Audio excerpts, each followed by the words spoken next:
And now we're ready to save it again, so Control S to save. And it's going to go in the finished pages folder one more time. We'll keep it at page 2-3 so we know that that's our 2-3 spread. Now we need to do a couple things. First, we'll flatten it so we can save the JPEG. But your lab may or may not want you to separate them. So in this case, we're just going to assume that your lab wants these 2-page spreads to be separated into two 10x10s. So what we're going to first do is crop. So I'm going to set the width and the height for 10 and crop the left side.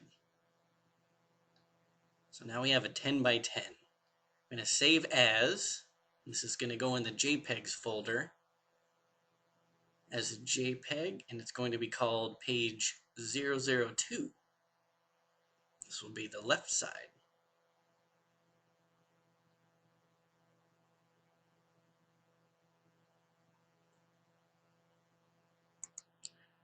Now what we need to do is press Control, Alt, and Z to undo the last step, which will give us back our entire image, and then do the same thing to the right side.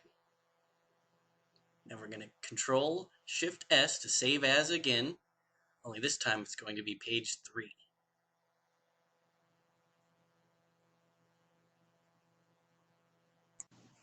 Okay, now it's time for a new document. This will be our page 4-5 spread. Drag out a guide right in the center. Jump over to Bridge. And open these up in Photoshop.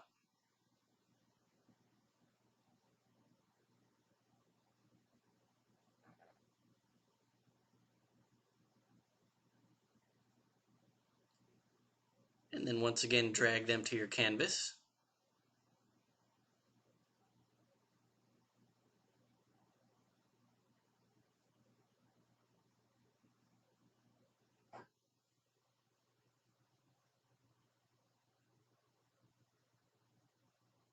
And convert them to smart objects.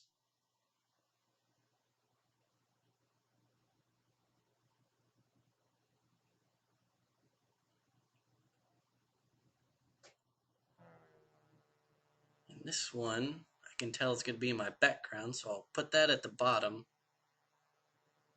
I'll hide it for now. And once again, I'll transform all these just to make it easier on myself.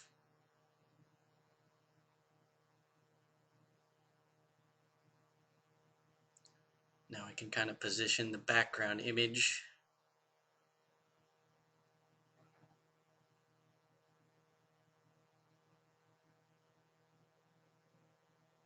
And I can play around with the positioning of the smaller images. I'll add another stroke. And then using the same technique as before, I'll just hold Alt and copy that stroke to the rest of the layers by dragging it to each layer.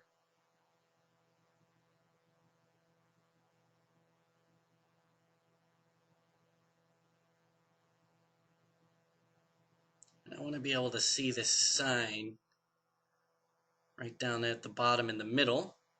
So I don't want that to be bisected in any way. So we'll just move these guys over real quick. And I think that's pretty much good enough for another spread.